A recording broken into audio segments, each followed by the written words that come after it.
Hello and welcome to the Drinky Talky Thingy number 138. It looks like a sample. Gao is drinking urine. He's drinking... What are you drinking? Strongbone lager. Strongbone lager. I'm drinking... It's desperate times. No, I'm drinking Thirsty Ferret. Yeah. And you get the nice drinks, yeah. I get the crap from the back of the cupboard. If you're not going to bring your own beer, you get what's left. It's a good way to start off this whole drink a beer a day thing. To try new things. No, Yes. I've ended up with Strongbow. Before we get onto the gaming, it is Movember, as evident by my lack of a beard. Yeah. I'm actually doing it. Yeah, Gao is actually joining in on Movember this year. Yeah. And, for some... I can't remember which podcast we said it in or whether it was a talking point, but we did say we would have a beer every day for the entire month. Yeah. Which And- means I'm going to be skint. Yeah. I'm going to have to buy some nice beers, aren't I? Yeah. Well, I know you can get Badger do a collector's pack type thing with A Badger selection six pack, different yeah. beers, yeah. That's worth doing. Yeah. So, the Drinky Talky thing Yeah. pretty much counts for one day anyway, every Yeah. week. It's at least one beer. It's fine. Games. Yeah, we're here for games. And where do you want to start? Do you want to start? Well, everyone wants to know about the PlayStation 4 and the Xbox and everything that's going on. But there's so many stories for that, and should we get out of the way some of the little things that just need to be passed over? GTA 5 iFruit app is finally available for Android. Yep. You can go and join your iPhone brethren and train that dog to do absolutely fuck all useful in the game. If it's any consolation, I've downloaded the app and it won't let me sign in. Yeah, I don't know what's happening, but it won't let me in. The only thing it's useful for is if you really, really want to play the stock market, you can check the life hacker stuff more easily to learn what's happening in the world around you. Yeah, I want to point out as well, it's 284 meg. Yeah. For a simple app, that is absolutely ridiculous. Yep. But anyway, should we... It is the 10th anniversary of Trackmania. Which is depressing. But Really depressing. why? Because I remember playing Trackmania when it first came out. I remember playing Sonic when it first... Yeah, fair point. But Trackmania isn't a classic. Well, it kind of is now. I don't know. There's something I remember playing it at university. Yeah, that's the point. In my adult life, I remember playing it. I'm still an adult. I was an adult when I first started playing it. That was 10 years ago. I was 20. Yeah. That's quite funny. But that's it. There's always that game that suddenly makes you realise, oh, fuck, I'm old. Yeah. For me, it's Trackmania. You've got Trackmania. I've got games that are coming up to their 25th and 30th anniversaries. Yeah, my problem is, whenever I talk to anyone about like console games, and that, I go, "Oh, you won't remember that," and I do. Yeah. So I'm starting to think either my parents cheaped out a bit and got me an old console, because I'm thinking about it. My console was a NES. Yeah. I went from NES to PlayStation. Yep. There was a lot in between there. So I think I must have played all the games potentially you and other people older would have played, but I just missed out the bits I should have been playing. Yeah, well, I was always a couple of years behind Yeah. the trend, apart from Mega Drive where I was on You actually release. got that one. Yeah, Everyone I knew had a Mega Drive. yeah. I didn't. I know every single Mega Drive, and I used to know all the Sonic cheats and everything. Yeah. I never owned a Mega Drive. I'm starting to think, you know that kid that always comes around to your house and plays with your stuff? Yeah. I think I was that kid. I think that was me. NVidia Shield. We got some good news for the NVidia Shield. Now, this seemed like a weird idea. It seemed like it wasn't going to work. It's NVIDIA's Android-powered portable console that supposedly ties in with the PCs that have NVIDIA cards, and PCs can stream to the NVIDIA Shield at 720p 60 frames per second, which makes them infinitely useful. Yeah. Really, I think what's added credence to this is the Steam platform. Yeah, it's basically a mobile steambox. Now, what NVIDIA have done this week is announced that it's become more than just a mobile steambox. It's become a genuine steambox rival. Yeah. In that you can plug the thing into a main TV. It will stream to the main TV at 60 frames per second, 720p, which is good enough. Yeah. and you can pair a Bluetooth controller to it. Which, the thing is, can you pair 2 controllers? That's I didn't check, but I'd assume so. yeah. I'm thinking as well going forward, potentially. I know this is a pipe dream, but wireless HDMI eventually should become a thing. Yeah, well, no, yeah. It's been on the cards for years. It's been on the cards. It's kind of there, but it's just not at the same time. But I see where you're going with this. If you could plonk something in. Wireless HDMI, one person's got the controller and you pair the second controller in. Exactly. Why wouldn't you? But it's interesting to see. That just gives... It makes the NVidia Shield more of a viable option for most people. Yeah. I want to point out as well, because last week I mentioned the fact that all gaming mice tend to be wired, and it's because it cuts down on lag. Why is it that in competitive gaming people are quite happy with wireless pads? Seems odd, doesn't it, that you would have a double standard? Competitive console gamers don't care. Yeah, it's weird that, isn't it? Because really, I think what it comes down to is it doesn't make a blind bit of fucking difference. Well, yeah, it doesn't make all that much difference. But then I suppose on the competitive console front, as opposed to the competitive PC front, there is a very, very level playing field hardware-wise. Yeah. You have the latency, but then so does the other guy. So does everyone else. Until you start getting SteelSeries... Stop ruining my thoughts with logic and reason. But until you start getting the SteelSeries kit, which has the reduced tension on the button, so you can press them back. I hate those pre-tension things. Yeah, the Avenger. Yeah. It looked like the most unusable thing to the world, but all you have to do is sneeze and he presses every button at once. I don't get it. The Avenger spider thing, that was that thing that went mental. And I think that concept was great. Why it started, 'cause it was some kid basically with disabilities, wasn't it? Mm. That I think is fantastic. But then some of the pro gamers started taking it up because it took all the tension out. Everything was pre-tensioned, and then the major console gaming league started banning it. Yeah. Because it just destroyed the playing field. Either nobody has it or everybody has it. Yeah. The thing is, I mean, that is the kind of thing, you know, like when a non-gamer picks up a gamepad, they look at it and think, "Wow, this is daunting." I looked at that thing and thought, No. What? My hands don't quite... What? I wouldn't... it confuses me. So, where were we? Picking random stories, and we've done the NVidia Shield. IDOS. Final Fantasy developers... Final Fantasy games have always been developed by Square Enix. Now, Square Enix own IDOS. Yep.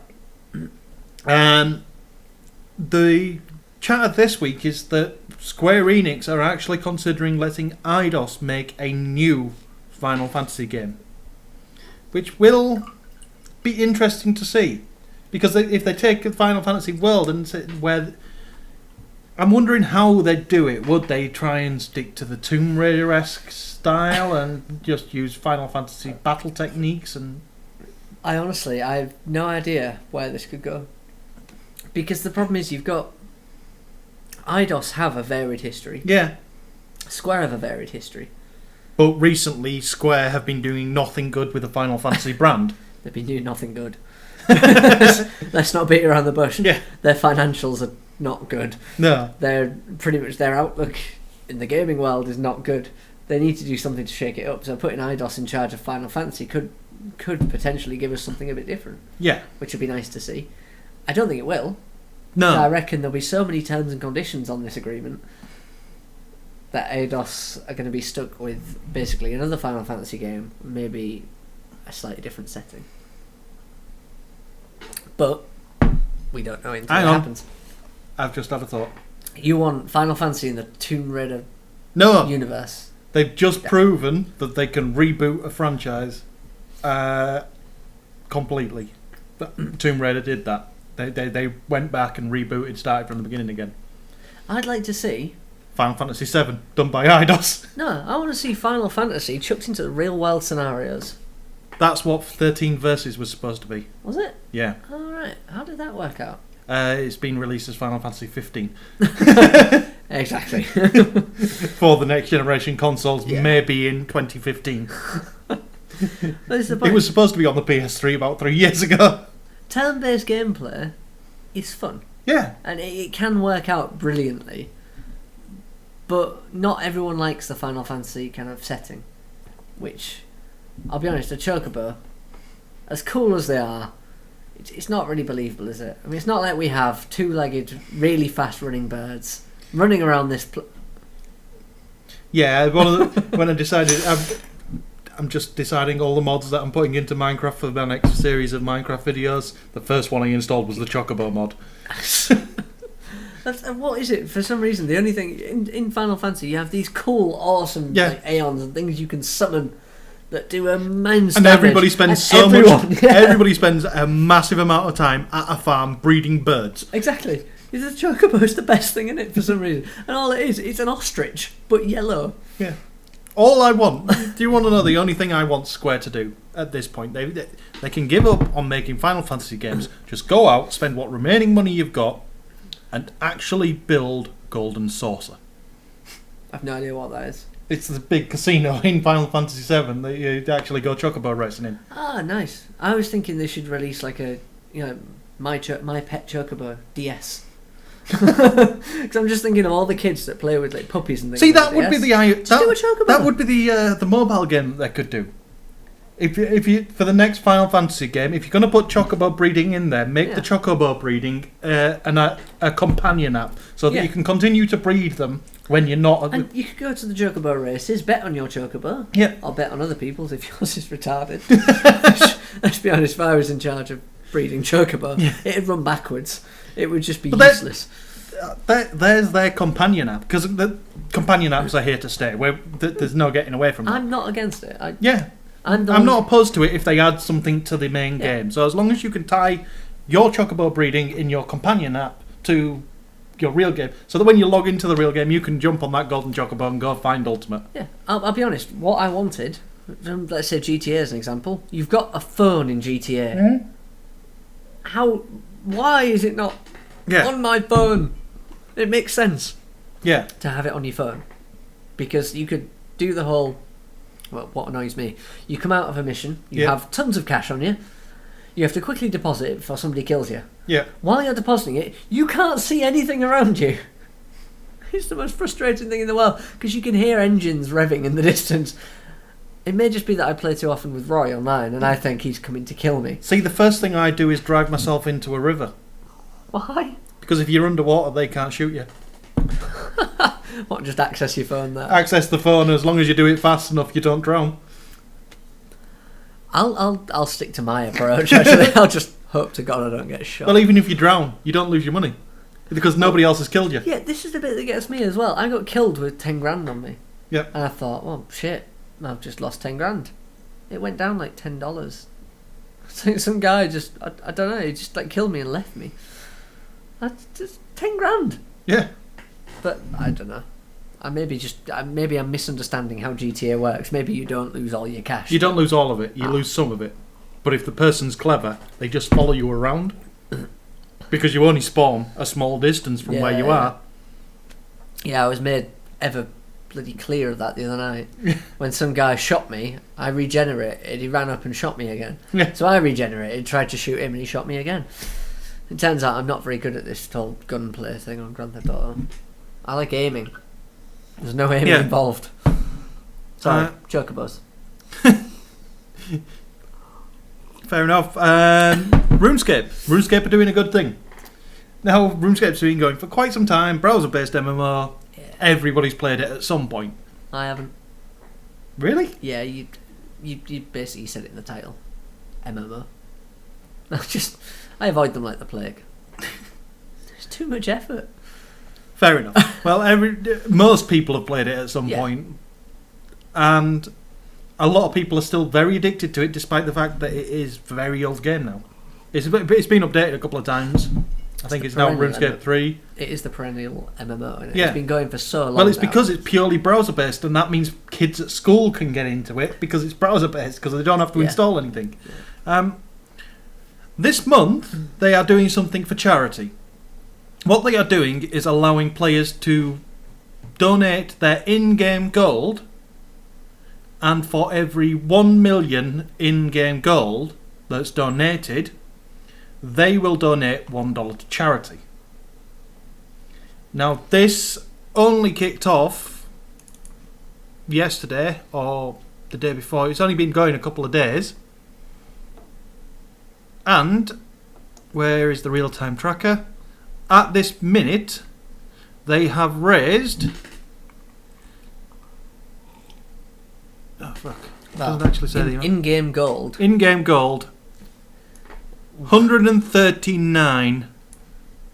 Wait, Is that billion? I can't figure out what Is that billion or million? I think that's billion.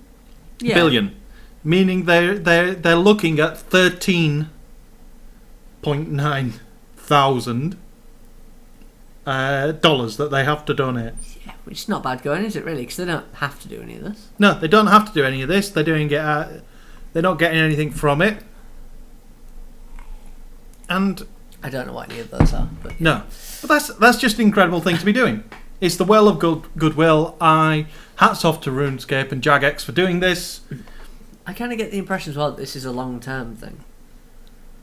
You know, like sometimes you will have a promotional event to up the amount of press you get. I kind of get the feeling, because they've got a little sliding scale here showing where they are and where they aim to be. Yeah.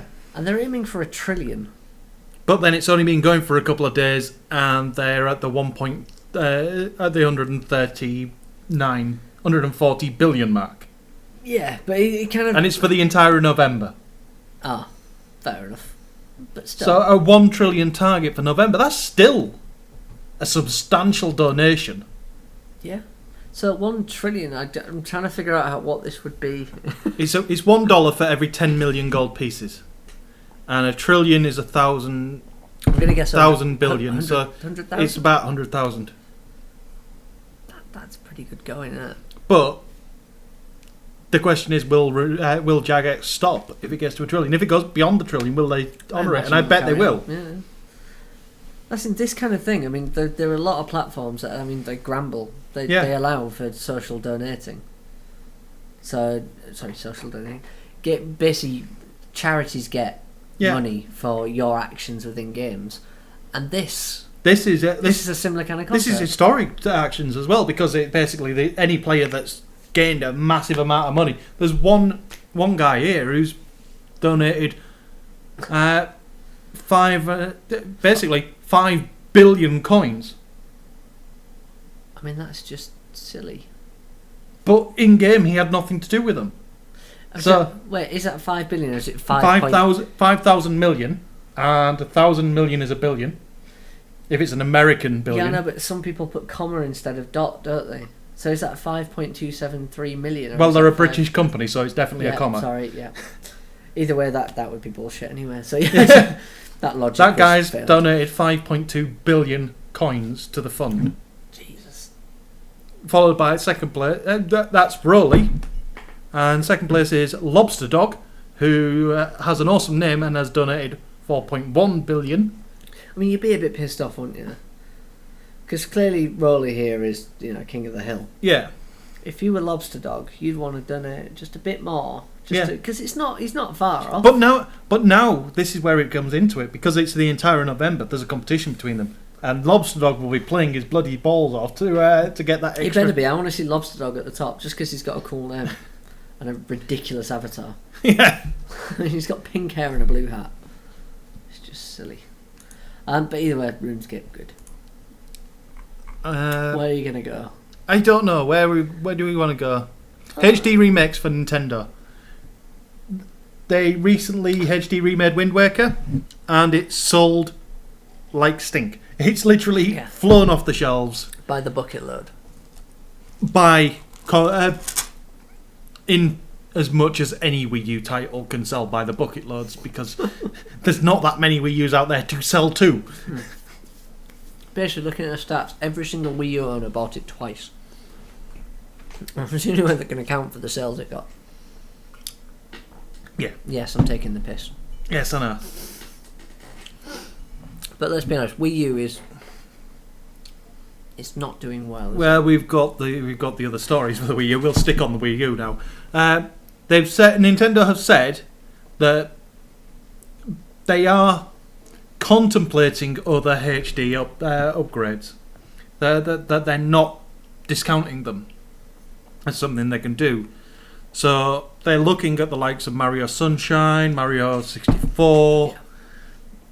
Games that have mass appeal, but Yeah. maybe just kind of outside of current generations. So to speak. So you can have kids that will go, I want a Mario game. Yeah.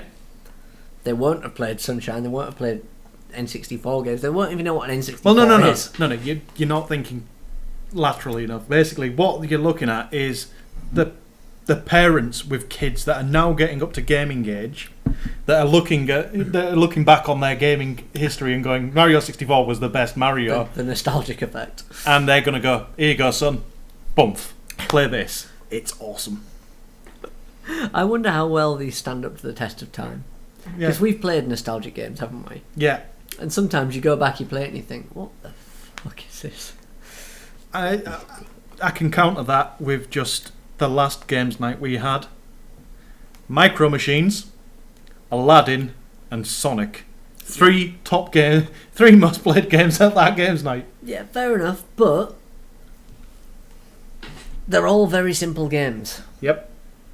As it was that easier to play when drunk. Well done for not spilling that on yourself, however you managed that. I think we're getting to a point now where, because obviously N64 games are probably the limit, but even then maybe even too far. If you have a simple game, a simple premise, the nostalgic effect doesn't really apply. You can go back and play Mario, it's fine. Yeah. Go back and play Sonic, Micro Machines, whatever. You go back and They play... really need to bring Micro Machines back. They do. Somebody, just give Actually, me no, Micromaniacs. They flipped the kind of world completely, but Micromaniacs was brilliant. I enjoyed that one. But anyway, back to my point. Yeah. You go back and play 007, Oh, GoldenEye, yeah. and it's not the same. If you go back and play any game that has any kind of complicated control system, by that I mean dual analog stick or anything, and we have refined it over the years, it's got better. To a point where now, if you go back, the nostalgic effect doesn't kick in because you just think this is almost unplayable. You get stuck by the current but if the conventions. HD's been done well, which is why Wind Waker is making big waves, because they've taken into account the new control method, because it's the Wii U. They've taken into account and the things that worked on the previous generation, they've taken out. When they won't work, and they've added in new stuff like the tingle bottle, where you can, the pictures that you have to find when wandering around the world in Wind Waker, you can now take them and then share them in the tingle bottle and put them out there on the online, and people can find the missing pictures from, so the ones that they can't find themselves, they can go off and find online. Get them on there. Which is taking advantage, which is basically not just HD upsampling the game, but they're bringing the entire game up to date. But bringing the entire game up to standard. That's the important thing that has to be done, because if you just take a game, even Ico, when I went back and played it, as much as I enjoy Ico, the controls are fucking god awful. Yeah, you go back and play it and you think, what the Jesus giddy hands is going on here? I mean, it's nostalgia did carry me through that when I had to review it, and I may have given it a slightly biased review, I'm guessing. Yeah, slightly. Yeah. I know, because I went back and played it, and I got so far through and thought, I'm literally. I was powering through it because I enjoyed it previously. Yeah. However, Shadow of the Colossus. Yeah. That's control scheme has matched up. It's not changed, does it? That's the thing. And some of the things that I thought they would fix in the HD remix, HD re-release, they didn't, which makes me think they weren't actually bugs. They were actual games decisions, actual design decisions designed to deliberately make certain bits of it more difficult. Yeah. That's the bit that annoyed me about Ico. I know this sounds daft, and I even feel a bit ridiculous saying it, but when you're walking along a platform with a sheer drop at either edge, we're that used to now, you can't fall off that. Yeah. Because reasonably nobody in their right mind would try and jump off that. So games designers just put an invisible wall there and make you stay on the platform. Yeah. Ico pretty much said, you want to fall off that? Oops, there you go. Oh, shit. Every time there was a sheer cliff edge or anything that I could fall off, I did. Yeah. Because I was trying to run everywhere. It's the one game where you have to walk sometimes. Yeah. I can't get used to that after years of sprinting. Sprinting everywhere. I gave you that. It's like GTA in your apartment. If you want to get to the door in your apartment, you sprint. no, you would sprint, but in an apartment you can't sprint. You slowly walk towards it. It feels like you're moonwalking, and not like Michael Jackson style, but Neil Armstrong slowly drifting across the moon's surface to get to the door. It's things like that just they frustrate me. I'm impatient, apparently. I have no attention span, and I like to sprint everywhere. In which case, should we stop, put a song in, because we're about half an hour in? Why not? Oh, actually, one last thing on the subject of sprinting. The one thing I think will calm me down is Watch Dogs. Why? Because when you're trying to hack somebody else in game, you have to blend in with the crowd. So you have to... Yeah, and it got me thinking, what's the best way to blend in with the crowd? I am praying to God I can just keep running into the same wall over and over. So it looks like the game's bugged. Because nobody's going to accuse that guy of being a real-life person. They will just think an NPC has clearly gone wrong. Oh, that's crafty. So you will see, I will be the guy, literally, because of this and our millions of listeners, I will be the guy sprinting against a wall repeatedly whilst hacking you. Music? Yeah, music.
Okay, we're back, and that song was suggested by Trevor, as always.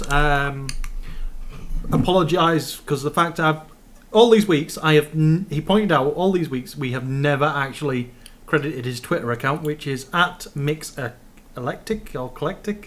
This is the problem. This is why we have it, Trevor. It's hard to say.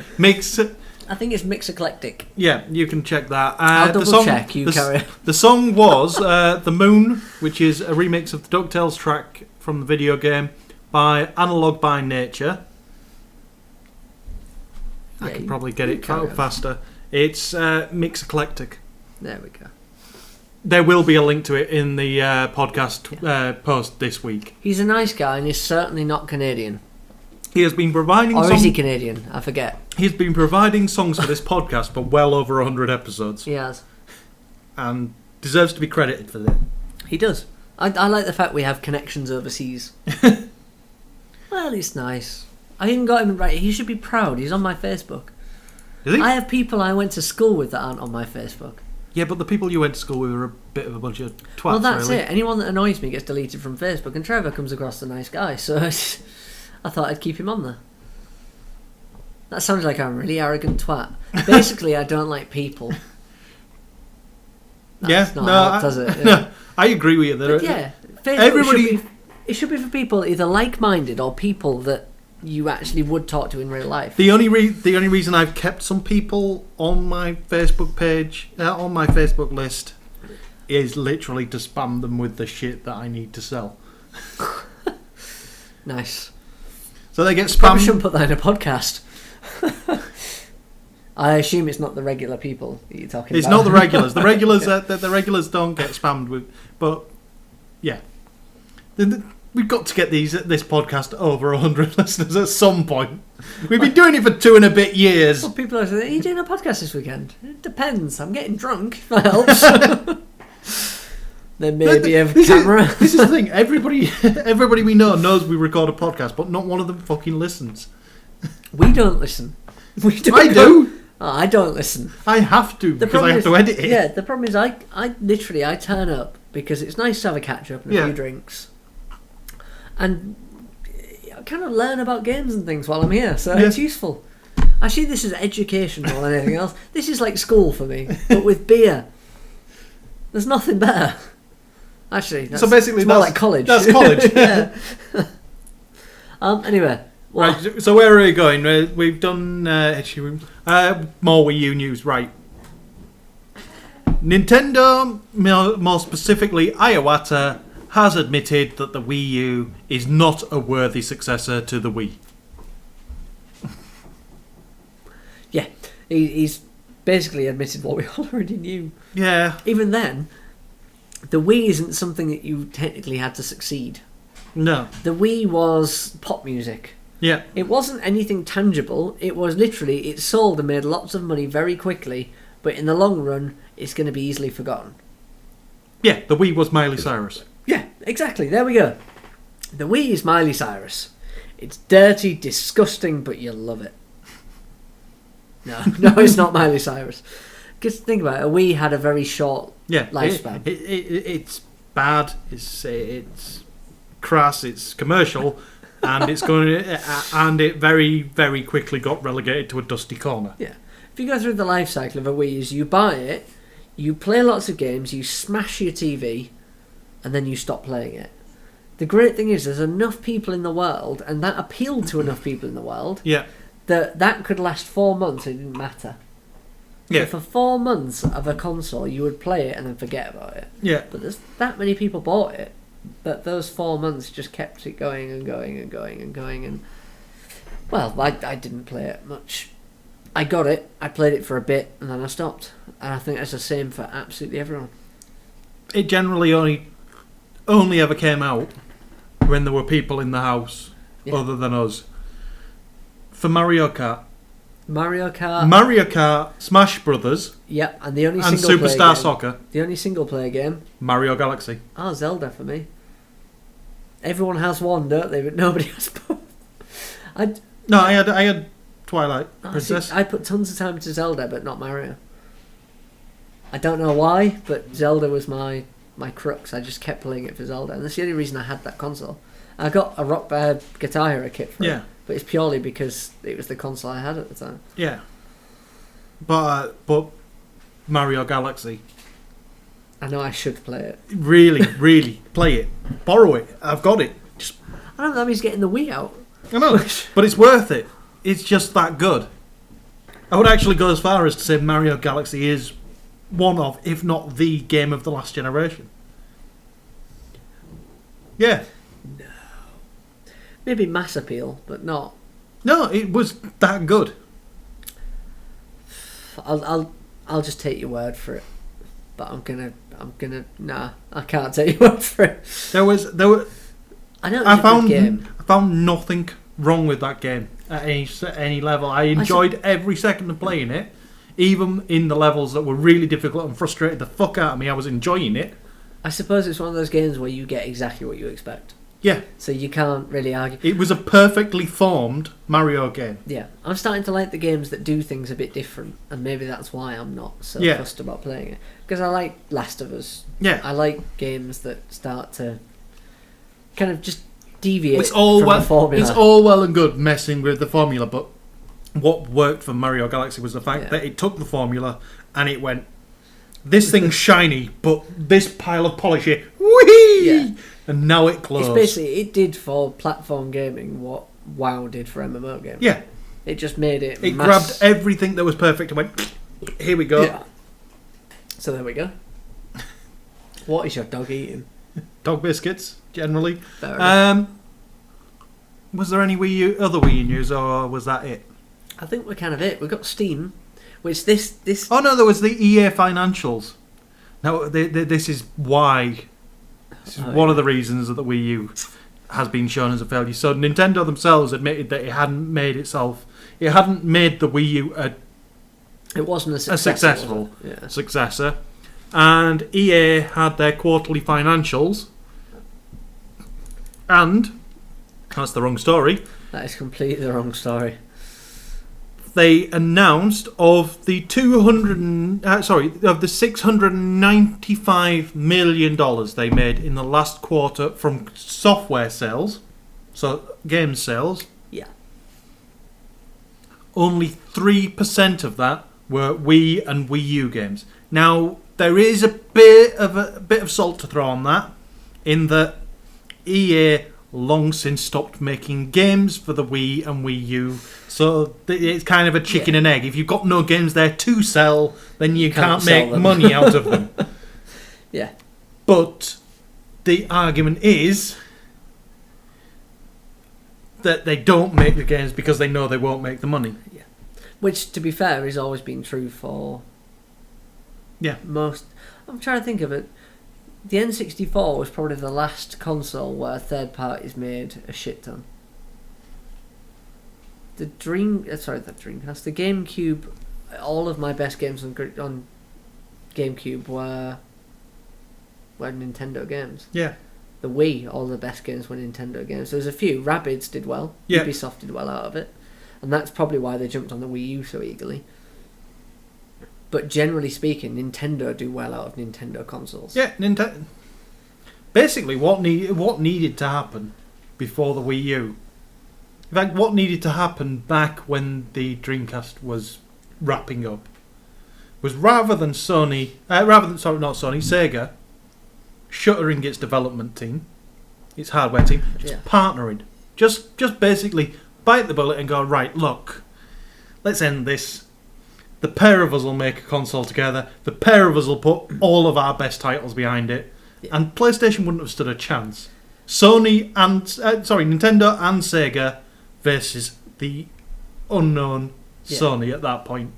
They would have mullered them. They'd have literally ripped them a new one. But look at it this way. I mean, Sony... I'm glad it didn't go that way, because I don't know what the market would be. Yeah. Sony made mass market consoles. Microsoft joined them. So we have two mass market consoles now. They probably account for about 80% of the gaming market. Yep. Why the hell would you develop something for a console that makes up just 20% of the market? Even the Wii, it never had strong software sales for third parties, because it had control systems that were only unique to the Wii. Yeah, that was. You couldn't make a Wii game that worked on other consoles. You would have to target it at the Wii. So it was just a silly... Basically, Nintendo have failed by trying to produce something innovative. But that's the annoying thing. They really... you got to credit them for the innovation, because every innovation they've come out with, the others have stolen. But used their mass market appeal. The Wii led to the PlayStation Move, led to the Kinect. The Wii U and its secondary screen has led to off-screen play on both the PlayStation and the Xbox. It's frustrating. Nintendo have the ideas. Unfortunately, nobody cares. As bad as it sounds, there's only so long us fanboys are going to be able to keep Nintendo afloat. Yeah, look at it this way. When you look at the music market, yeah, everyone over a certain age generally goes, "My God, have you listened to the lyrics?" Yeah. And you just despise when you listen to pop music, which is generally the most popular form of music. But the people that buy it don't give a shit what we think. No. They don't care that the lyrics make no sense, have no meaning. And are repeated 23 times. And repeated 23,000 times while somebody swings naked on a wrecking ball. No, it's an umbrella. Oh, right, you're going Rihanna? Yeah. I was going Miley Cyrus on a wrecking ball. Rihanna, if she could finish one entire song, I will give her all of the credit that everybody thinks she deserves if she can finish one entire song that doesn't repeat a word. I think that's difficult for anyone, but honestly, if she could finish a song... I'm discounting any of the ands, it's all the generic words. You mean as long as she doesn't say umbrella, ella, A? Yeah. She sounds Scouse to me. Yeah. Hey. But I genuinely... Nintendo they're the traditional form of gaming. They are trying to produce things that don't necessarily fit the trends. They produce something that basically they're forward. not matching the trends, they're creating the trends, and unfortunately being the trend setter is never profitable. You get the odd one. Yeah. The Wii as an example. Yeah. The Wii made tons of money, but it didn't have anything to back it up. Well, the Wii made tons of money because it was it caved into pop, didn't it, really? No. Yeah. Caved into pop and was very low cost. Yeah. It's weird, isn't it, that they have essentially they pushed the genre forward, but at the same time appealed to mass market. Yeah. Really fucking annoying, because it's hard to judge something like that. Yeah. But that's probably why it failed. It was straddling too. The Wii U is... I'm trying to eat while this is not going well. The Wii U was something new. Yeah. PlayStation isn't. No. The Xbox isn't. But if you develop a game for PlayStation, it'll probably work on Xbox. Yeah. Therein lies the problem. A generic control scheme really does help on the software development front. It does. It's the reason the Ouya's not doing so well, but as more games start developing for Android, the fact that it's a generic control scheme will mean that it will hit the Ouya port before it hits the mobile port, because for the mobile you have to create a new control scheme. But if you create your Android port for the Ouya, you've got a similar control to what you're used to. So you've got that stepping stone. Yeah. I can't remember how we even started this conversation. But basically, Sony and Microsoft are towing the line, but unfortunately that's what people buy, because all the good games come out for that. And Nintendo are being punished for trying to push the boundaries a little bit. Yeah. Which is kind of true, because the Famicom had a microphone built into the controller. Yep. Which they then dropped for the NES when they went mass market. So it's kind of their history. Yeah. To come up with these great ideas and Virtual fuck them Boy. off completely. Virtual Boy, Oculus. Exactly. Yeah, it's nothing new. They have potentially influenced the entire gaming genre from start to finish. Yeah. But unfortunately, they just don't sell. They come up with the greatest ideas. Wouldn't it be cool if? That should be Nintendo's catchphrase. Yeah. Wouldn't it be cool if? And they go and produce, wouldn't it be cool if? And then people go, yeah, but, it's expensive, isn't it? Yeah. Can't afford to develop for that. Sorry, I had my rant. We'll move on. Well, anyway, sticking with EA. Well done. EA have cancelled. Well, actually, we've got a couple of EA stories. EA have cancelled Command & Conquer. Now, Command & Conquer was the free-to-play, microtransaction-based... It was something that we all kind of went... RTS. Ooh! Well, no, it was the free-to-play microtransaction-based game that they were working on, and it just gone into alpha. It was just me that went, ooh. It was just you and a few other people. A few people who tried it went, how the fuck is this going to work as a microtransaction without falling into the realms of pay to win? Yeah. I did laugh the other day because I don't know where it was posted originally, but somebody put a review of an EA game and put 1 star. Yeah. And put, for extra stars, please pay $4.49. I just thought it was brilliant. But yeah, it was going to be competitive, online, RTS only, and that's fair enough. And yeah, you and a few people went, ooh. The rest of us went, fuck off. We wanted Generals 2. Stop dicking about with this and get back to calling this Generals 2 and make us a single player storyline. The problem I've got is however, it's now been canned anyway. Yeah, it's gone either way. My only attraction to Command & Conquer was a single player. Yeah. So as much as I thought, free to play, I probably wouldn't have played it. Exactly. And I think therein lies the problem, because any RTS online, it doesn't become about how good your strategy is. It becomes about what's the quickest way to build this thing. Yeah.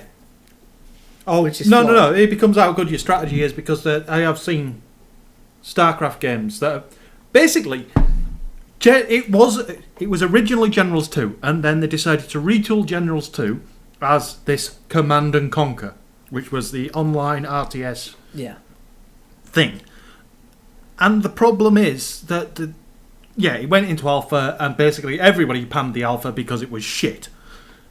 Yeah. And they said, okay, we're clearly not making a game you want, we're going to cancel all development on it. Rather than going, okay, we're clearly not making a game you're gonna want, let's go back to what we were making originally. Yeah. It's more to do with the fact that they've also shut down Victory Studios that were making it. I think there's an ulterior motive. Yeah, I think there's an ulterior motive in that they wanted to can the studio, so have scrapped the game. Yeah. Personally, this is just my opinion on it. This is not fact. I am not taking any lawsuits from EA. Fuck you guys. But let's be honest, right? If usually when you get to alpha stage, if somebody says, or if everyone says, this isn't exactly what we're expecting, you would amend your game. It's an alpha, you retool. Yeah, because if you got to alpha stage, you have assets. Yep. You have landscapes. Yep. It's just the gameplay dynamics. Or even then, the gameplay dynamics in RTS can't vary that much. No.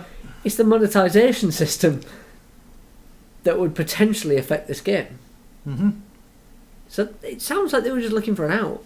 Yeah. Like they were just literally just, you don't like it? Fine. Shut down everything. No, you can't take it back. We're going to shut down everything, turn everything off. You're all fired. Fuck you. I mean, it just doesn't make sense. Yeah. You wouldn't say this isn't doing quite. But this is bad. Yeah. From the RTS standpoint. Yeah. Because really, StarCraft 2 needs a rival. StarCraft needs a rival. There is nothing else in the RTS market from a competitive standpoint. I want a real world RTS. I know this sounds daft, right? We've had World War II RTS. Yeah. We've had futuristic and sci-fi. Does it really count as World War II when you've got Tesla cannons? It does. I don't necessarily mean from the Command & Conquer stuff. I mean, just mean in general. We've had World War RTS. It's like previous history. We've had futuristic from StarCraft, from Command & Conquer, from everyone who's done futuristic. Current world RTS, there are a few. I mean, I played one, I think it was called End War or something like that. Yeah. And it was fun to play, but it just never gained traction. And the problem with RTS is that it is, of all genres, the steepest learning curve. Yeah. Because it doesn't become about how well you perform in battle. It's how well you know the game's mechanics. Yeah, how quickly you can build your base based on the game's mechanics. It's how well you know the game. Because building bases is great, but I've seen people do Zerg rushes and completely destroy somebody who's a very good base builder who plays the good long game. Nothing to defend them. But if you can do the rush and get to them before they can start the mid end of that, you can obliterate them. But that's the problem there, is when you start, if your tactic is Zerg rush and you're one-on-one, when you start there's somebody else on the map. Yeah. I know it sounds daft, but You have that initial thing of you just have to find them and kill them before they can build a base. Yeah. And that's not really tactical.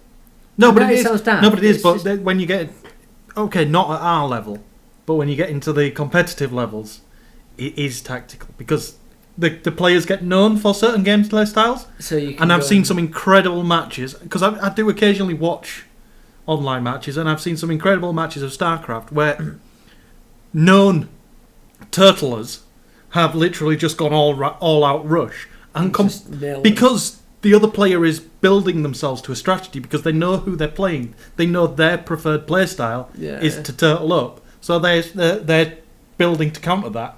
And then all of a sudden that pro player is going... yeah. And it just... But that's it. I find it odd that... Think about in a real world scenario. Every battle that's ever been had wasn't from how quickly they could build a base. No. It wasn't ever from anything like that. The majority of them were wars of attrition. Why not? But think about it. It was basically... Can you hold on to resources longer than the other fucker can? Yeah, but in a lot of scenarios, it's how well you play the landscape, how well you would play it, and it's... Which all feeds into the how can you keep resources longer than the other fucker can. But that doesn't ever happen online. I know it sounds daft. You never get that kind of... Because look at it this way. You start with a tiny base and you have to build it up. When has that ever happened? No. The Germans never went, well, put a bloke there and tell him to build a base. No. They marched in with 1,000 troops and started a battle. We're back to End of Nations as well. That's one of the things that I liked about End of Nations. The base building wasn't involved. Yeah. There was no base building. You were concerned with the actions of your squad. Yeah. That's the bit that is the bit I would like games to focus on more. And the buildings around the map you could take over. Yeah. But they were already there on the map, so you had to get your team to get there to take that thing, and then it became part of your resource. Yeah. No, that to me, that is more important. That is how the real There was another world game works. that did it before End of Nations, and I can't remember what it was fucking called. Well, I'll be honest, Command and Conquer, you could take resources, as in oil wells. That was Generals. Generals had it best. I'm going to go back as far as Red Alert 2. Did it? Yeah, you could commandeer buildings, you could take on oil derricks, you could take on air bases. You could, yeah. But for online multiplayer, Generals was better. Yeah, probably true. I remember the success of Generals. Yeah. I never got into it, but I loved Red Alert 2. So excuse me. I just think real world scenarios don't exist enough in games. In RTS games specifically. No, I agree. You don't even have to do RTS. I agree with your first statement. They don't exist enough in games. Well, RTS, if we use RTS as an example, when in the history of the world have you ever dumped 10 people on a planet and said, build a base? Go and defend yourself against these enemies that you know are there. Yeah. We could shoot them from space, but no, we're going to drop you there. Yep. You're going to build a base, then you're going to attack them. That just never happens. It's just not a realistic kind of thing. I know it sounds ridiculous, but I would like to see more strategy in the act of war rather than base building. Now that sounds daft because base building is fun, but the fun bit about base building is building an epic base. But you can't do that online because you build an epic base and people are there to destroy you. Is that why you enjoyed XCOM so much? Because XCOM... It was the act of war, sacked off most of that base building. Yeah, there was a little bit of it. Yeah, but it was minute. It was a sub game within the main game. Exactly, yeah. That's probably why I enjoyed it because it was the actual battles, the bit that's the interesting bit of war. I don't find the bit of I'm going to put the barracks 3 feet from that location so I get a quick turnaround to move troops from there. I couldn't care less, right? Yeah. What I want is a base that I have to manage at the very minimum. Yeah. But most of history comes down to war. Nobody says General Custer had an awesome bloody barracks to go back to. No. He went to war, damn it. Yeah. Everyone went to war. That's the interesting bit, the battles and how you structure that battle. That is how it's fun. That's why I kind of like the idea of Eve and Dust. Mm-hmm. I think that could be cool if you could actually direct your Valkyrie. troops. Yeah, that's the space one. That's the space fight. I'm learning slowly. So that idea is great because you have real people down here and real people up there, and you have that kind of control of. It's pretty cool. But I suppose Battlefield with their general system is quite cool as well. Yeah. So you guys attack here, you go there. There's a weapon drop. that kind of top-down management of battle rather than the shit behind it. That's what interests me more in games. I think that's what should exist more. And I'm surprised Command & Conquer hasn't done that. Yeah. But anyway, I feel like we've gone a bit off topic on EA. Last EA story is that despite the fact that EA are happy to work with both platforms, they have no preference towards Microsoft. Titanfall is never coming to the PS4. Yeah. Basically, it's an exclusive to Microsoft. It's an exclusive. Now, I thought I was naive. With your timed exclusive run. Is that what we're going down? Basically, yeah, I was naive. I thought we had seen the end of the platform exclusive from studios that weren't platform exclusively owned. We hoped, anyway. Yeah. We hoped, and I thought we had seen the end of the third-party platform exclusive. It turns out I was wrong. This is a rare occasion. Yeah. You're admitting you're wrong. Yeah, me admitting failure. But despite the fact that you make me do it every week when you bring up a Wii U story. Yeah, I know. I do it intentionally.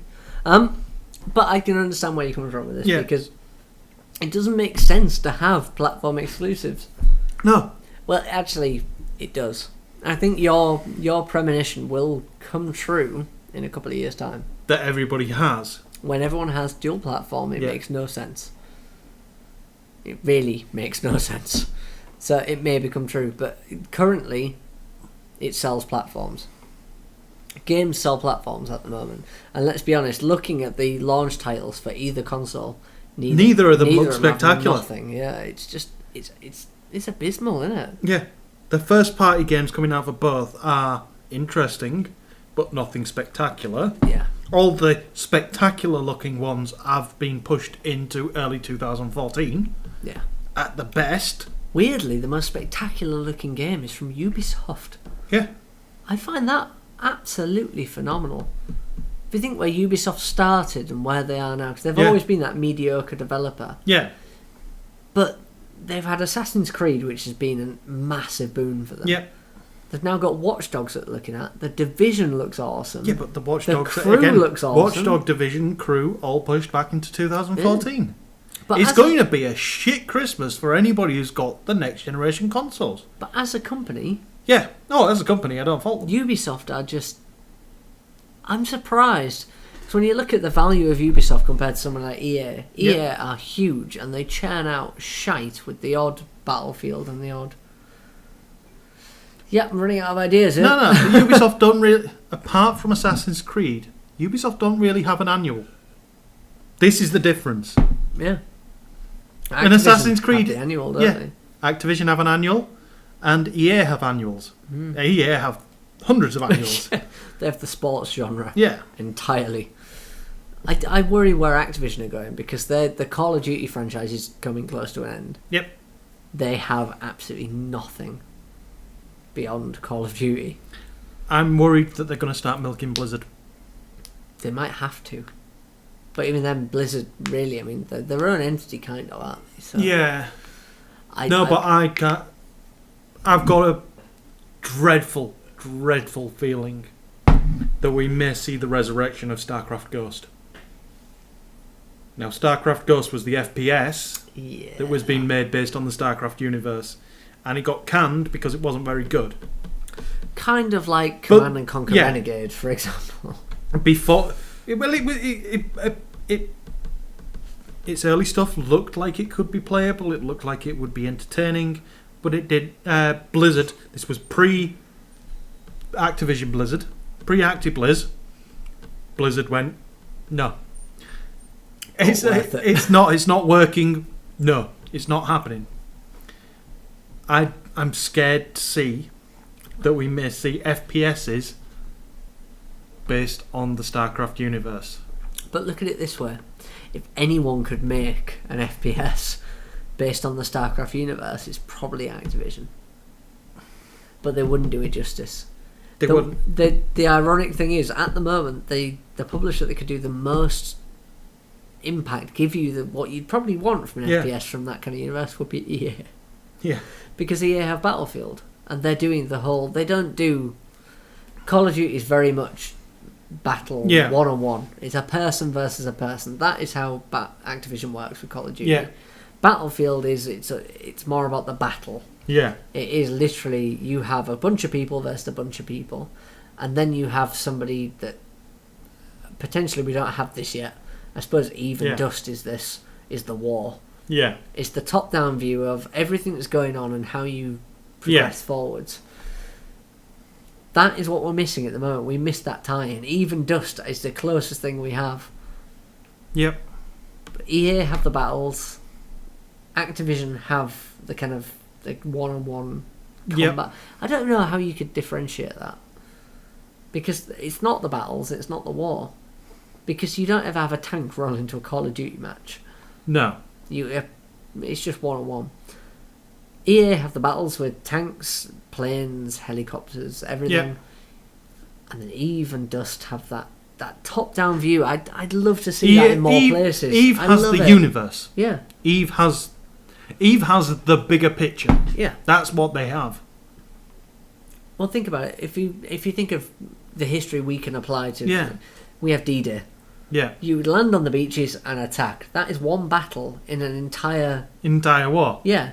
But for some reason, that is very much one battle. That's kind of the battlefield scenario. The war is Eve and Dust. That is the kind of...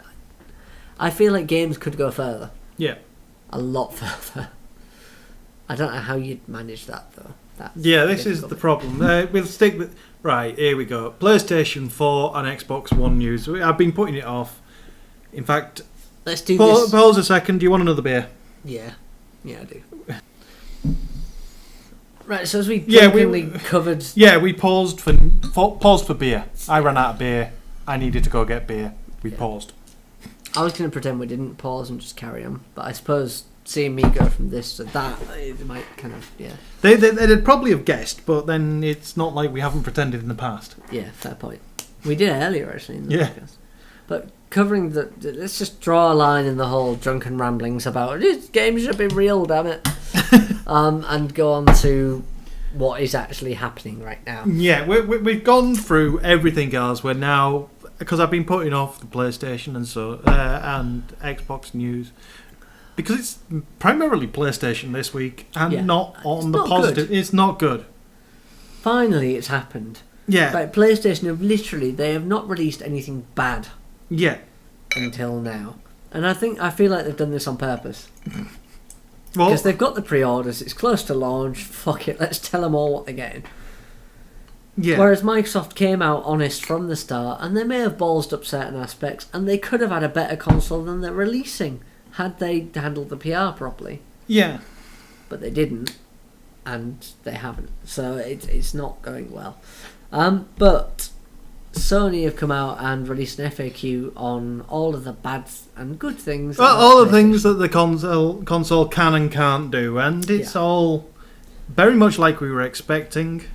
However, there were two or three key things that kind of irked. It's like they're running it like some kind of business, aren't they? I know. It's just it's not. Well, no. Some of them don't make sense. Yeah.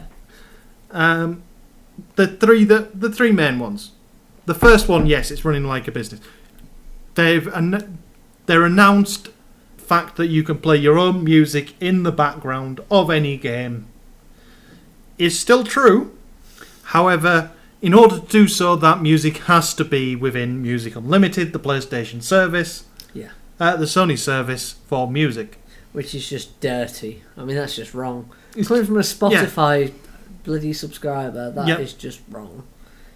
Music's music, but at the same time, I don't ever play music within my games, so I kind of... Yeah. It's not going to impact me. Games have soundtracks for a reason, and I will... Yeah. No, I'm with you. I've only ever played music within a game once, and it was on PC, and it was purely because my keyboard had a little LCD screen. Yeah. I wanted to test what would come up on this screen, and it would just tell me what track was playing, and I thought that was really cool. Yeah. Then I realised I couldn't hear anything, so I turned it off and I carried on playing the game. Yeah. And but the music within the games have soundtracks for a reason, and if I don't like the soundtracks, I'll mute them and put my own music on my stereo or my TV or one of the 1,000 other avenues I've got for music. Yeah. So that's not you can't fault them for trying to make a bit of money out of Music Unlimited. They put enough money into it. Yeah, but again, it'd be nice to have options. I'm Yeah. not going to say they're saints in this scenario.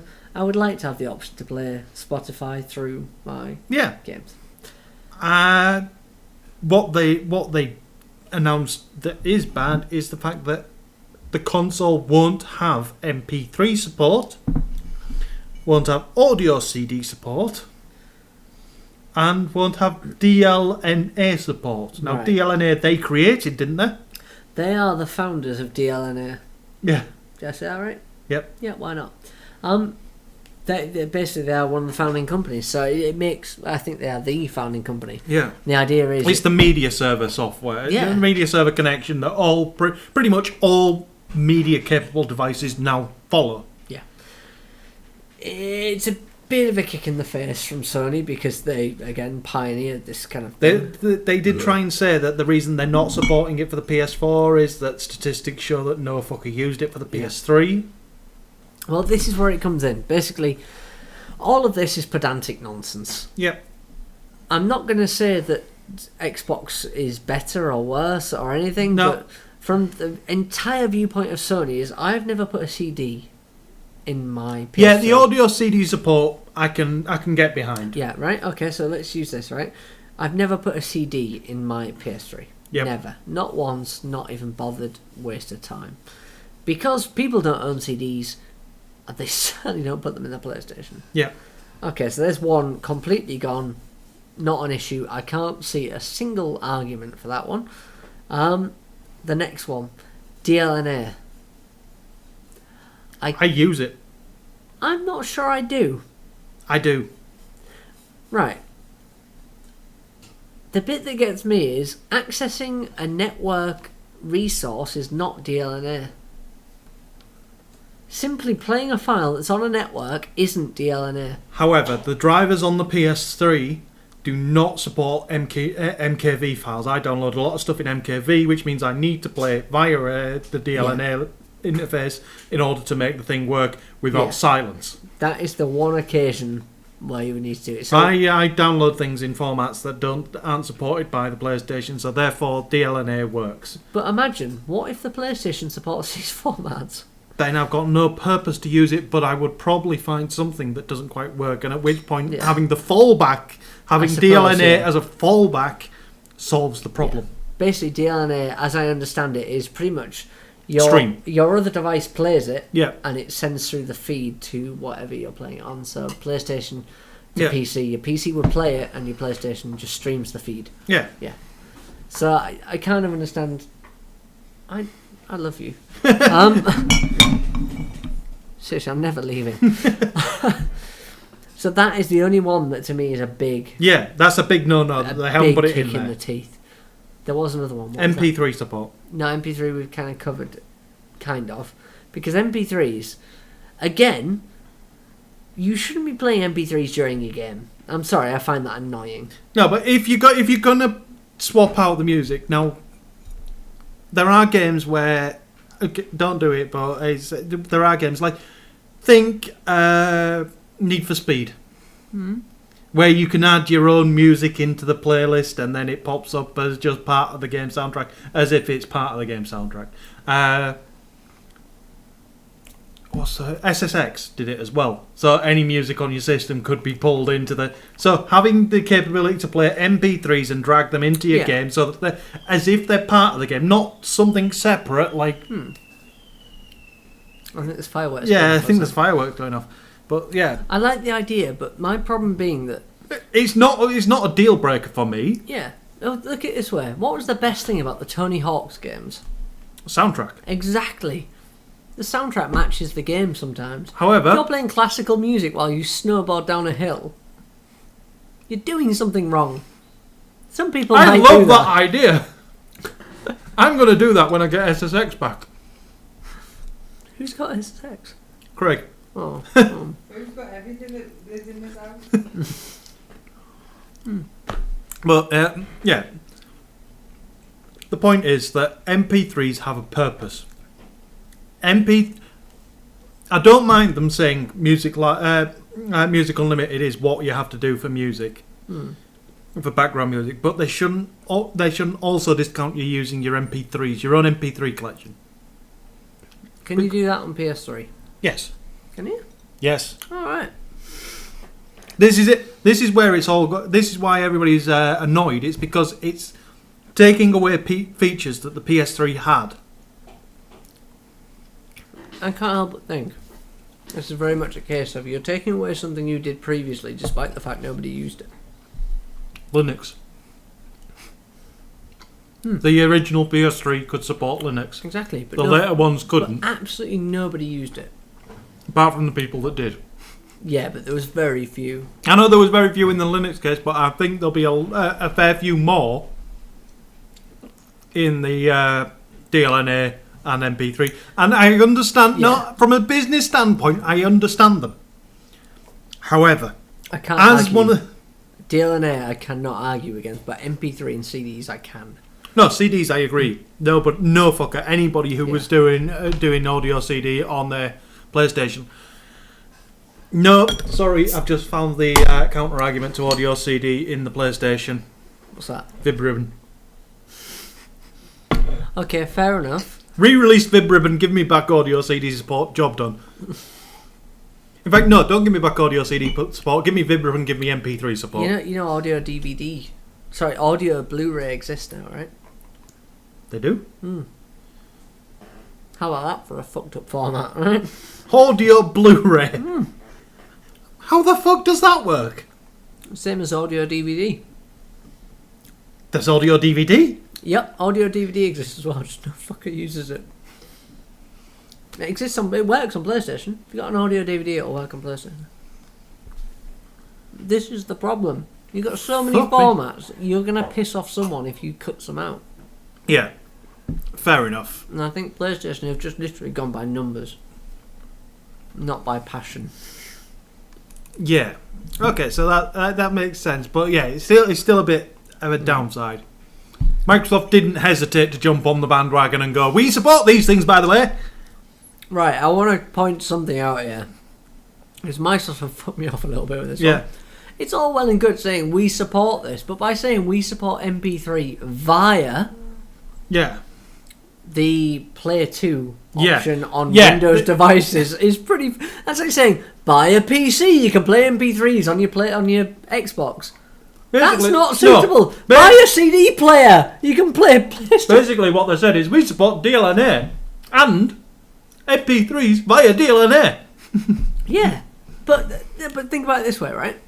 What they're saying is you can play MP3s alongside your Xbox if you buy another Windows device. You know what? You can play MP3s alongside your PlayStation if you buy an MP3 player. Yeah. It's not bloody difficult. You have to buy another Windows device and use the Play 2 option to send it through. That is ridiculous. Why can't two very intelligent bloody consoles play MP3s natively? Yeah. Excuse me. Despite the fact that you've just argued against it. But yeah, I understand where you're coming from on that. Yeah, if you're going to do it properly. Don't say we can do it by Play 2. That's rubbish. I mean, that is nonsense. That's like an auxiliary input. Yeah. It's like saying we play MP3 if you hook your MP3 player into the auxiliary input. Yeah. It's silly. I genuinely don't understand this argument. I understand Microsoft need a PR kind of push. Yeah. But jumping on the bandwagon of Sony don't do this, so let's announce that we do. Yeah. Not the way forward. Sony have been immature in the past. Sony have played that. Every time Microsoft have announced something negative, Sony have gone in and said, yeah, we do that. But this isn't saying we do that. This is saying we do this as long as you... Yeah. And then put terms and conditions on, which I find a bit annoying. But either way, Microsoft and Sony aren't doing all the bits and bobs we'd expect. No. Because it's so simple. Reading an MP3 format, reading an audio file of a different format, not that big a deal.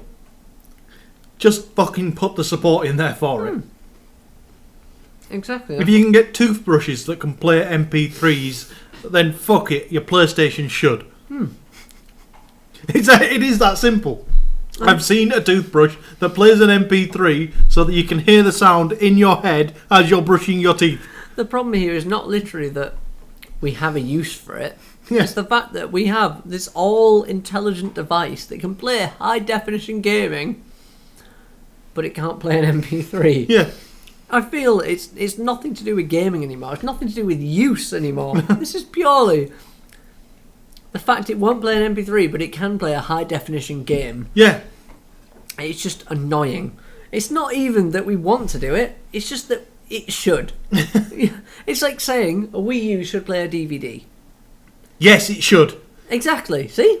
The Wii should have played a DVD. Yeah. Fucking D. It could if you hacked it. The argument against it is, you already have a DVD player. Why the fuck would you bother? Because then I could get rid of the DVD player. Yeah, fair point. That's a better use case. But on a PlayStation, who wants to play MP3s through that? You've got to turn on your TV, your PlayStation. The amount of power you would draw for the sake of hooking up your phone Yeah, I know. to a set of speakers. I mean, it's just... Don't even need a set of speakers. I use an acoustic amplifier. Well, anyway, other PlayStation news, jumping round, is the sharing policy of PlayStation accounts. Now, you know, everybody's known that you can log into other people's PlayStations and play your own games. Yep. Now, the way it works is each PlayStation Network account can mark a PlayStation 4 as their primary console. All additional users of that console can play any downloaded games and receive the PlayStation Plus benefits. And then registering the console as primary will allow you to play your Vita and Remote Play stuff. Right. Now, if you sign into another PlayStation 4, you can download and play games associated with your account, but other users on that system will not be able to access them. Yeah, which makes sense. Yeah. And the PlayStation Plus benefits. So that's how it will work with the sharing and all that lot. I see there's going to be a lot of area for exploit here. I expect us both to be registered on each other's PlayStations. Yeah, probably. Particularly as the fact that the next thing they announced was that it is possible for your account to be used concurrently on two consoles. Alright. So that means if you sign into my console, you set yours as primary, I set mine as primary, and we sign into each other's consoles. Yeah. Whenever we want to play a game that's not ours, all we have to do is sign in as the other person. Yeah. When I see that happening, if that's the case, then I see that happening a lot. Which is kind of the family sharing, friends and family sharing. It's not even as broad as family sharing, is it? That's the thing. That's why I think everyone loved family sharing. Everyone thought, hey, we don't have to buy any games anymore. Because 10 people could buy the same game. Yeah, one person between 10 had to buy the same game. Think about the fun you could have with that as well. The first person could pay 20% of the price. Yep. Second person could pay... Wait, let's start again. First person 50%, Yep. second person 20%, third person 10%. And you could just dwindle it down. So you just set up a rota, so the first person plays it, pass it on to the next, who's only paid 20% of the game. They get it next, they play it through, pass it on to the next person. You could really abuse the family sharing system. Mm-hmm. Oh, I wish that had come out. I realise it has on Steam, but... Yeah. Who plays Steam, right? Just 65 million people. 65 million players. Well, take word. They're active as well. Mm-hmm. 65 million active players on Steam. Yeah. That is just crazy. They are the biggest console, essentially. Yeah, the moment the Steam boxes hit the shelves. Biggest console, by far. Kind of. Not console. Yeah, it's one of those awkward things where technically Steam probably has the most subscribers, but they may have multiple devices. This is the weird thing. Now, think about it. And every PC gamer on the planet kicks off about DRM. Oh, no. Yet they don't complain when shit comes with Steamworks. I've been through this argument so many times. EA suck. Why do they suck? They forced DRM. I have to download Origin. Do you have Steam? Yeah. It blows my mind every time. If you have Steam, you can't You've argue. accepted a DRM system into your life. You can't argue that EA then impose a download system. They're trying to make it easier for you to download their games. Granted, they're doing it through another platform. Yeah. But just because you have Steam means you kind of accept that. Yeah. It's just I've never ever won that argument. I know basically no. Should be an easy the reason Steam works and Steam gets away with it, and the other DRM systems don't, is that Steam is a DRM system that doesn't get in your fucking way. It does, as much as any other. Right, Origin works exactly the same as Steam. If you want to launch your game, you launch your game. It checks it, it launches it. Yeah. Exactly the same. But Steam is the holy grail. No, I mean outside. No, I don't mind Origin. Origin is running the same rules, but I'm thinking SecureCom, Ubisoft DRM, any of the standalone DRM systems. Yeah. They are DRM systems that get in the player's way. Yeah, that I understand. But Battle.net, imagine what you saw the uproar. Battle.net gets in my fucking way. Why does it? It's exactly the same. It's a communication tool across multiple platforms that allows you to launch a game. It stops me playing games that should be single player because it can't fucking connect. Okay, fair enough. Steam has an offline mode. Yes. You have to have an offline mode. Steam has an offline mode. Origin has an offline mode. Battle.net fucking doesn't. Yeah, fair enough. I understand that one. In fact, no. Battle.net does for StarCraft 2. Battle.net doesn't for Diablo 3. Oh, the irony. Yeah. One of the most popular online games doesn't need online connection. Yeah. But one of the most popular offline games does. I blame that on Blizzard being retarded rather than the actual device. But wait. We've got other PlayStation news. PlayStation. Yeah, so we covered the sharing policies. PlayStation done good. FAQ. The fact that the online streaming will not be to YouTube. It will be Facebook, Twitch, and Ustream only. That is annoying. We kind of knew that, but we were hoping they'd change their mind before launch. Yeah. I'm still hoping they do. I think there's plans for them to fix it so that it can stream to YouTube automatically. If not, I'm going to have to look into an Elgato box. Yeah, it's one of those things where it doesn't necessarily make things worse. No. Because you currently can't stream to YouTube. No, I currently can't stream my PS3 to YouTube, but one of the reasons that sold me on the PS4 was that I'd be able to stream my gameplay. Now, I have no problem with streaming it to Twitch or to Ustream. And YouTube has just introduced the live stream feature. Yeah. I wonder if that is because of games. No, it is. It's the bulk. If you look at the top 50 YouTube subscribed channels, 30 of them are Let's Players. Yeah. You've got Yogscast, you've got PewDiePie, you've got the Polaris Network, which is all gaming I have no idea related content. I like nope, I've forgotten. There's one that is literally just a bunch of letters. I don't even know what it is, but it's some guy using the automated voice from, I'm guessing, Apple or Microsoft. Yeah, I know what you mean. Reviewing games, and that is my favourite. Yeah, well, there's a lot of YouTubers, and they cover masses of content. Yeah. Because everybody loves gaming, and not everybody has time to play it. You can sit there and have a game running in the corner, a Let's Play running in the corner of the screen when you're at work with headphones on. Nobody has to fucking know, and you can get through a game that you're not actually going to play, but still enjoy the experience. Yeah. But anyway, they're not going to allow YouTube, which is pissing me off slightly. What's the rest of it? Fucking business analyst, market analyst. God bless you. But it's not Michael Patcher. It's not Patcher. So basically, they've come out and said that the This- Xbox One is going to No, outsell the PlayStation. I've got to say, not even Patcher would be this retarded. No. But this is the problem. It depends where this news is directed. Yeah.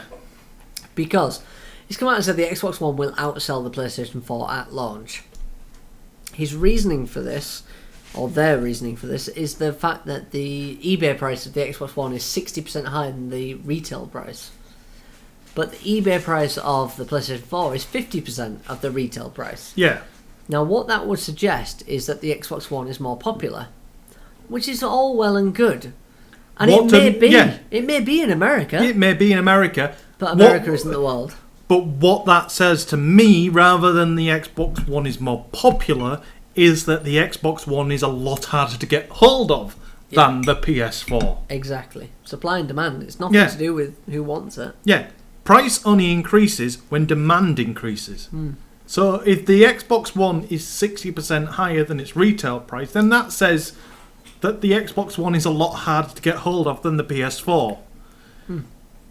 Because if the PS4, We already know the Xbox only launching in, was it 13 countries? yeah, PlayStation easily a lot launching harder to get hold of. yeah. And But in saying that, Microsoft may have been clever there. They may have actually been targeting the countries that order more anyway. yeah, At which point it might not make a massive difference. And it could be that it's more popular. But they're only taking the stats from the US. yeah, Which is usually the case for these kind of things because apparently, US equals world. yeah, the World Series, for example. Nobody else plays baseball. Fuck off and die. We don't Yeah. care. That's a bit extreme, wasn't it? Yeah. But seriously, the whole Microsoft view, the whole view that the US is the world, distorts everything massively. Yeah, it does. The media, everything we view online is generally come from America. And it can... I'm trying to find the rest of the PlayStation 4 news. PlayStation exclusive levels from Assassin's Creed. Is that 4? That's 4, yeah. Damn you Roman numerals. It's more that I can't see the screen clearly at this point. PlayStation exclusive Black Flag levels are going to remain PlayStation exclusive permanently. It's always good. Which is fair enough, seen as the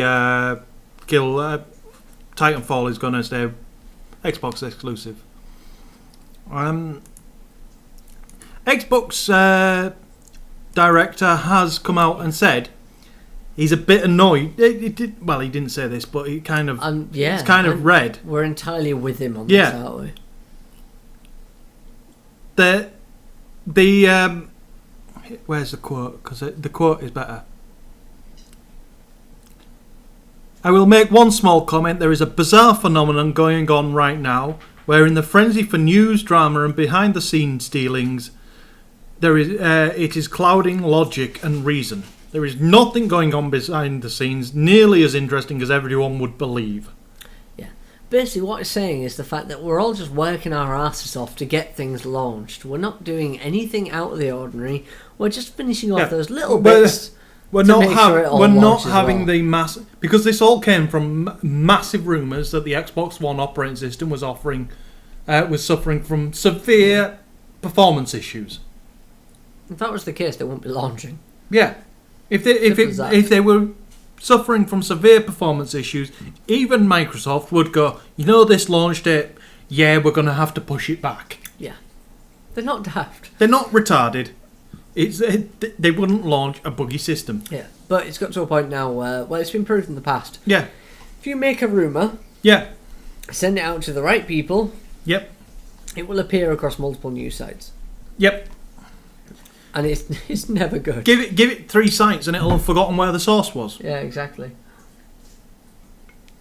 That was a badly timed drink. Yeah.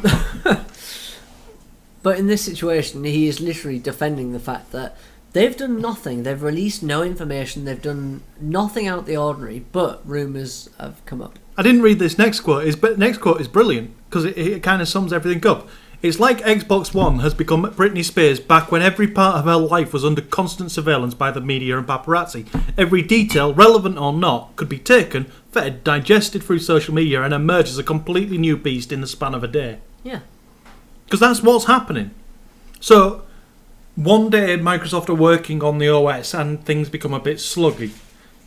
And that comes from a developer working on it that says to a friend that the OS was a bit sluggy today, and he goes off and says, my friend at this company says it's a sluggy OS, and then from there, the thing is, they could have a Chinese fucking whispers. They could have a life cycle of these are the bugs, and they could have fixed 50% of them. Yeah.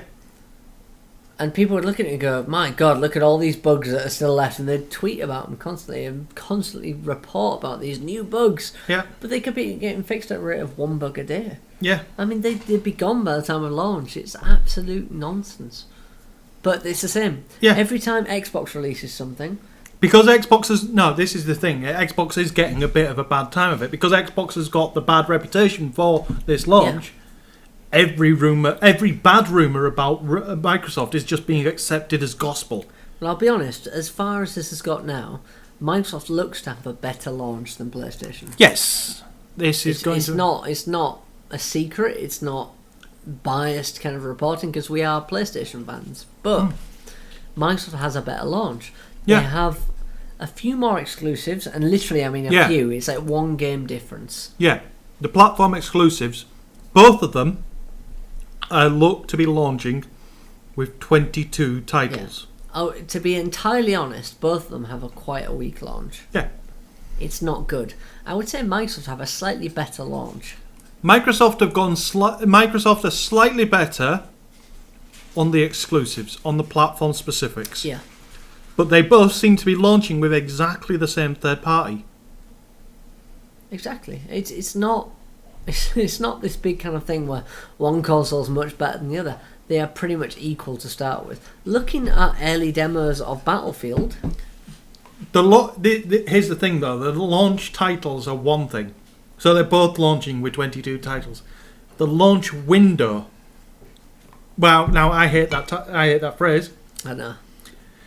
But the first 3 months of the life cycle of the console, Sony has got a better launch window just. And it's only just. It's maybe 5 or 10 titles in it. Again, I'll give a nod and kind of... On sheer numbers, but quality-wise, they are neck and neck. Yeah. It's not going to be till the middle of next year that we see any substantial difference between the consoles. Well, if you look at the quality, this is the fact. We got into this at work the other day with a guy I work with called Dave. Basically, that's not made up. Yeah. I work with a guy called Dave. Basically, we're looking at the Battlefield comparisons between Xbox and PlayStation. And when we're looking at it, Xbox looks better than PlayStation. Yeah. Right? PlayStation has more computing power. Yep. Xbox is literally, it was upscaling 720p to whatever. Yeah. But the grand scheme of things, graphics don't make a blind bit of difference. When has graphics ever dictated how well a game plays? It doesn't. Never. You have a marginal difference between the two, and unfortunately this is what news sites are jumping on at the minute, is the graphical difference. Because literally there is no other difference. No. When you get to that point, it means there is nothing else that could differentiate this console from that console. No, nothing at all. Yeah, and we've always said graphics make no difference as long as you can understand what you're doing.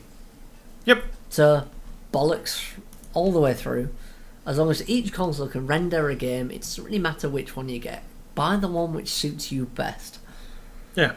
Have we kind of covered... We've covered everything of PlayStation 4 and Xbox. Yeah, but we haven't covered typing of the dead. Yeah, well, I was going to keep some fun stories for the end. Yeah. Okay. Just because we didn't want to go off on a rant. Okay, on with the fun stories. The last few, before we... In fact, let's just count this as the extra time, because all of these will just be flashed over. Last week we mentioned Typing of the Dead, which is an awesome game that was out on the Dreamcast. It was House of the Dead, but you had to type the words that were on the zombies. Yeah. It has been re-released as... Typing of the Dead Overkill. It's now available on Steam. Go buy it. It's fucking awesome. And it helps you to touch type. If nothing else, I mean, it teaches you to type properly.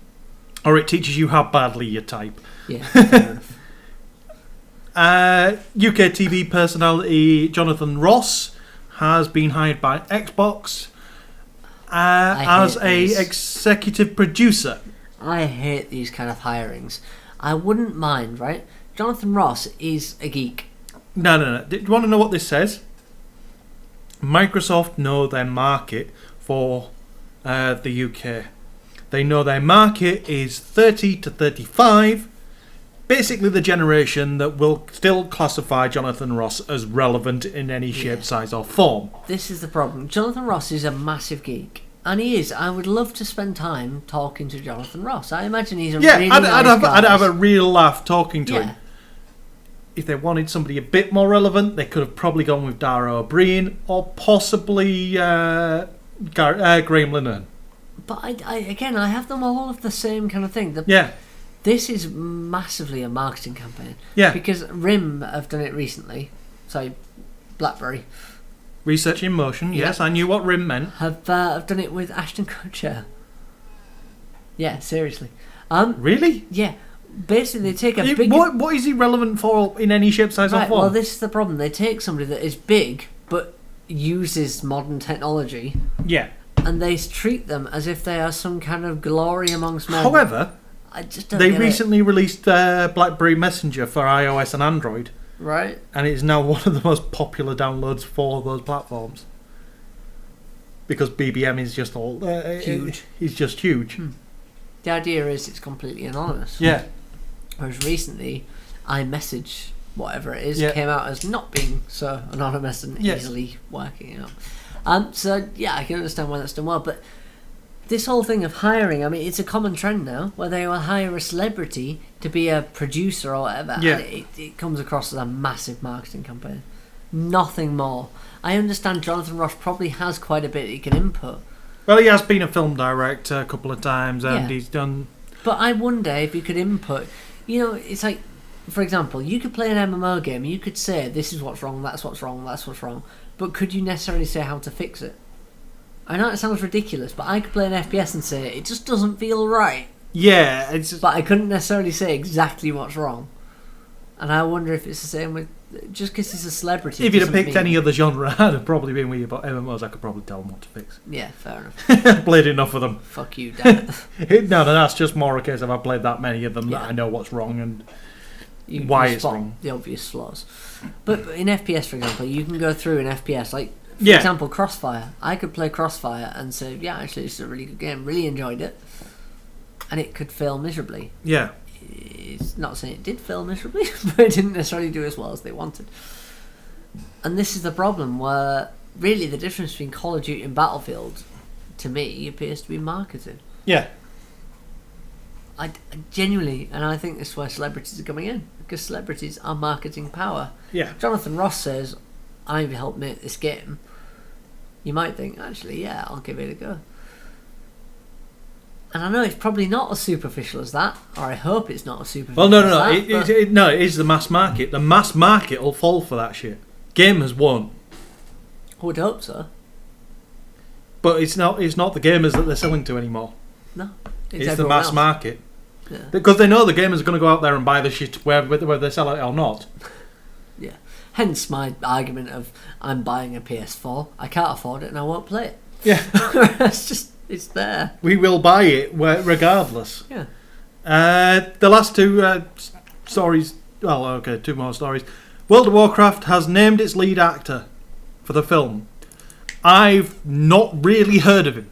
It's Travis Fimmel, who is currently starring on the History Channel's Vikings, and he's had a few other medium roles. But Vikings, let's be honest, is 8.5 on IMDb. Yep. That as a rating is pretty epic. Yeah. Because IMDb is quite judgmental. Yeah. So it can't be that bad. He's confirmed as filling one of the 4 main roles in the Warcraft film. Colin Farrell and Paula Patton are rumoured to be taking part. Now, I just want to say I'm glad that this actor that is lesser known, Yeah. is confirmed as one of the leads. because this is what the film needs. It's like Doctor Who. You need a good actor that is lesser known. If you stick a name against it, you have associations that already. Yeah. You take their previous work and you apply it. You look at Christopher Eccleston, David Tennant, Matt Smith. All of them were good actors. All of them had done good work. Yeah. No, he'd been good in the theatre. He came from the theatre rather than the TV. So Matt Smith, nobody knew of him. Yeah, Matt Smith, nobody he knew may have him. been in the theatre, but nobody cared. But he built a really, reputation for himself in the theatre, and then he came into Doctor Who and he made a fucking massive name for himself. Yeah. And Peter Capaldi, who's going to be taking over as the Doctor, he's done some good things, but to the general populace, he's unknown. It's nothing. Thick of it is unknown. I really want him to come in as first, and his first act as the Doctor is go, fuck me! Thick of it, he's well known for his swearing. Yeah, fair enough. I seem to remember reading something about him being a swear. Is he Scottish? Yeah, a sweary Scottish bastard is what he's known as. I shouldn't have even been a question. If he's Scottish, he's sweary. I mean, that's pretty much how it goes. But for a film like Warcraft, you need the Doctor Who appeal. You need the unknown that can just take the characters and run with them. Yeah. There's no ego. There's nothing that comes on along with it.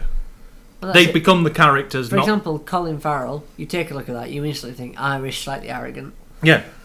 And you instantly get Colin Farrell. But put him as a dwarf, and it's fine. Knock him down a peg.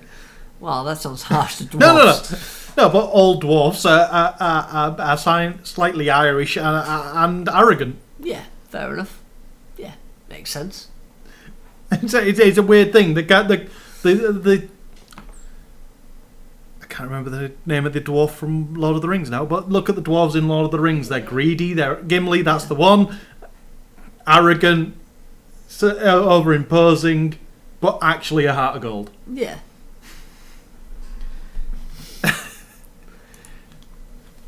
I'm not sure. Blizzard have released Blackthorn for free on Battle.net. Please go download it. Just go download it. I'm not saying no more. I'm told by Paddy this is good. You should go. It is. You should download it specifically. Okay, cool. Drive Club clips have been shown on Facebook, and it looks good and makes me pissed off that I'm not getting it for free on PlayStation Plus. It better stay a PlayStation Plus game. Yeah. Or I will be going to Sony headquarters and massacring people. Happy times. The Xbox One UI was shown off in a new video, it looks. It's Metro. It's just the don't Metro. give it. Just stop. It's Metro. That's all you need to know. It's a good UI. There's no reason to show it off. It's just Metro. It's nothing new about it. Ninja Theory have got their own way. They are finally making a movie, but it's Heavenly Sword rather than Enslaved. Which, if there was a game that would have suited better as a movie, it's Heavenly Sword. Yeah, can't argue with that logic, to be honest. But they're creating it, and it looks pretty good. Yeah, and there is a giant Xbox One currently terrorising the streets of Canada. Yeah. They are shooting adverts, and they have created I think it's 18-foot wide. Well, they did Xbox One. They did this with Surface. In London, they set up a giant Surface computer that you could actually interact with through its giant keyboard and through its giant touchscreen. Yeah. Obviously, nobody could reach the touchscreen, but it worked. And it's cool, but I'm kind of curious how this actually works. Yeah. But Surface 2's had a better launch than Surface 1, so it must work, right? Bigger, better. No, it's not just the fact that it's a better operating system, better piece of hardware, better everything, that it worked. No, it's better hardware and better marketing. Yeah, fair enough. Software's better, 8.1. Yeah, but only by 0.1. Hey, right, service packs make a difference. Do you remember the difference in XP and XP Service Pack 1? Service Pack 2 is better, actually, but fair enough. I can't remember the difference. It was a difference. There was definitely a difference. I am tempted to put Windows 8 on this thing. Yeah. I'll be honest, from what I've read, 8.1 is fine. And even then, 8 isn't so bad as long as you are willing to drop your preconceptions about Microsoft and Windows. What this comes down to is everyone is so ingrained in how they use a Windows operating system that when you introduce a new one, it becomes a bit more difficult. I want to take one word out of that sentence. Windows. Everybody is so ingrained as to how they use an operating system. Yeah. Well, look at the fact that Linux and Mac have mirrored the start button. Actually, Mac haven't. Mac didn't. Mac went with the Stardock operating. They didn't the Stardock object bar. Yeah. But every Linux operating system has replicated the start button. Mac will allow you to replicate the start button because they've got the finder button in the top corner. It's just not in the bottom corner, and will allow you to run all your operations from a tree. Yeah, they haven't ripped it off. They've still got their dock bar, but Mac have got a start button. I'm not against Windows 8. No, I'm not. I've not used it properly, so I can't give it a proper review. But I like the idea of having shit that I use in front of me when I want to. Yep. I don't understand people's apprehension. The only time I can see that being wrong is when it doesn't know me. Yeah. And it puts crap in there that I don't use. Yeah. That I can understand. Well, it takes time for a machine to learn you. But again, people don't want to learn, do they? They know how Windows works. Yeah. They kind of accept. But again, I've not used it, so I can't judge. So, yeah, let's move on. That's it. We're done. Oh. Nice talking to you guys. Yeah, we're off. We're not going to make the mistake of giving off all contact details. Did we record a clip? We recorded a clip, and I've been attaching it to the end of the videos, and then we recorded it. Then you went on a massive run and created a new page on the site just for contact details. I was drunk. Yeah. Yeah. I'm glad we did that. So bye. If you're seeing this, you've probably just watched a video of us rambling about games or drinking or some kind of nonsense to do with comic books. Or you've watched me playing a game. Yeah, all that. If you want to get in touch with us, you can find us on Twitter. He's DrunkenGamer. I'm D_Gao. And you can find us on many places on the internet. But more importantly, there's some little buttons somewhere down here if you're on YouTube. Just press one of those, subscribe or like. Yeah, the one that looks like a thumbs up. We like that one. Yeah, press that one. Because that means lots of people will think we're awesome. And I'll be honest, it's just internet points. Oh, no. It's not that lots of people will think we're awesome. It's just that Google will think we're awesome and recommend us to more people. Trevor, press these buttons.